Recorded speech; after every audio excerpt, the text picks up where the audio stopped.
Hi hello ಎಲ್ರಿಗೂ ನಮಸ್ಕಾರ.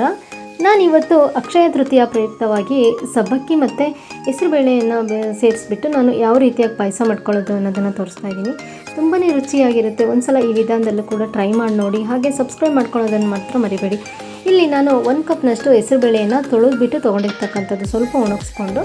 ಹಾಗೆ ನಾನಿಲ್ಲಿ ಸಬ್ಬಕ್ಕಿಯನ್ನು ಕೂಡ ಓವರ್ ನೈಟ್ವರೆಗೂ ಕೂಡ ನೆನೆಸ್ಬಿಟ್ಟು ತೊಗೊಂಡಿದ್ದೀನಿ. ಇದನ್ನು ನಾನು ನೈಲಾನ್ ಸಬ್ಬಕ್ಕಿಯನ್ನು ತೊಗೊಂಡಿರ್ತಕ್ಕಂಥದ್ದು.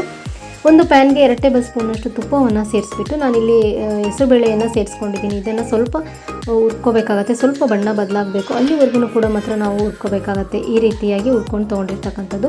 ಹುರಿದಿರ್ತಕ್ಕಂಥ ಹೆಸರುಬೇಳೆಯನ್ನು ಒಂದು ಕುಕ್ಕರ್ಗೆ ಸೇರಿಸ್ಬಿಟ್ಟು ಅದಕ್ಕೆ ಸ್ವಲ್ಪ ನೀರನ್ನು ಕೂಡ ಸೇರಿಸ್ಕೊಂಡು ಒಂದ್ಸಲ ಚೆನ್ನಾಗಿ ಮಿಕ್ಸ್ ಮಾಡಿಕೊಂಡು ನಾವು ಲಿಡ್ನ ಕ್ಲೋಸ್ ಮಾಡ್ಕೋಬೇಕಾಗುತ್ತೆ. ನಾನಿಲ್ಲಿ 2 ವಿಸಲ್ ಕೂಗಿಸ್ಕೊತಾ ಇದ್ದೀನಿ. ಇದನ್ನು ಇಲ್ಲಿ ನಾನು ನೀರನ್ನ ಬಿಸಿ ಇಟ್ಟಿದ್ದೆ. ನೀರೆಲ್ಲ ಚೆನ್ನಾಗಿ ಕುದಿ ಬಂದಿದ್ದಾಗ ತೊಗೊಂಡಿರ್ತಕ್ಕಂಥ ಸಬ್ಬಕ್ಕಿಯನ್ನು ಕೂಡ ನಾನಿಲ್ಲಿ 2 ರಿಂದ 3 ನಿಮಿಷಗಳ ಕಾಲ ಬೇಯಿಸ್ಕೊಂಡಿದ್ದೀನಿ. ಸೊ ನೀವಿಲ್ಲಿ ನೋಡ್ತಿರ್ಬೋದು, ಸಬ್ಬಕ್ಕಿ ಎಲ್ಲ ಬೆಂದಿದ್ದಾಯಿತು.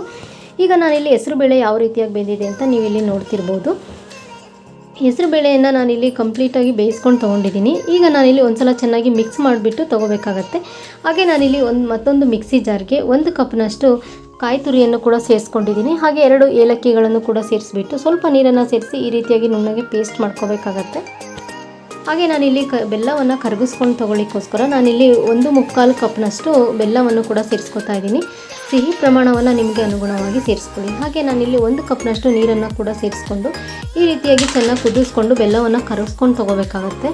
ಹಾಗೆ ಸೋದಿಸ್ಕೊಂಡು ತೊಗೊಂಡಿದ್ದೀನಿ. ಈಗ ನಾನಿಲ್ಲಿ ಬೆಲ್ಲವನ್ನು ಕೂಡ ಸೇರಿಸ್ಕೊತಾ ಇದ್ದೀನಿ. ಹಾಗೆ ಬೆಂದಿರ್ತಕ್ಕಂಥ ಸಬ್ಬಕ್ಕಿಯನ್ನು ಕೂಡ ಸೇರಿಸ್ಕೊಂಡು ಚೆನ್ನಾಗಿ ಒಂದು ಸಲ ಮಿಕ್ಸ್ ಮಾಡ್ಕೊಳ್ಬೇಕಾಗತ್ತೆ. ಹಾಗೆ ನಾನಿಲ್ಲಿ ರುಬ್ಬಿಟ್ಕೊಂಡಿರ್ತಕ್ಕಂಥ ಕಾಯಿ ಮಸಾಲೆಯನ್ನು ಕೂಡ ಸೇರಿಸ್ಕೊತಾ ಇದ್ದೀನಿ. ಹಾಗೆ ದ್ರಾಕ್ಷಿ ಗೋಡಂಬಿಯನ್ನು ಕೂಡ ನಾನಿಲ್ಲಿ ತುಪ್ಪದಲ್ಲಿ ಫ್ರೈ ಮಾಡಿ ಇಟ್ಕೊಂಡಿದ್ದೆ, ಅದನ್ನು ಕೂಡ ಸೇರಿಸ್ಕೊಂಡ್ರೆ. ಸೊ ನೋಡಿದ್ರಿ ಅಲ್ವಾ, ಕಂಪ್ಲೀಟ್ ಆದ ಸಬ್ಬಕ್ಕಿ ಮತ್ತು ಹೆಸರುಬೇಳೆಯ ಪಾಯಸವನ್ನು ಎಷ್ಟು ಈಸಿಯಾಗಿ ಮಾಡ್ಕೊಳ್ಳೋದು ಅಂತ. Thank you for watching.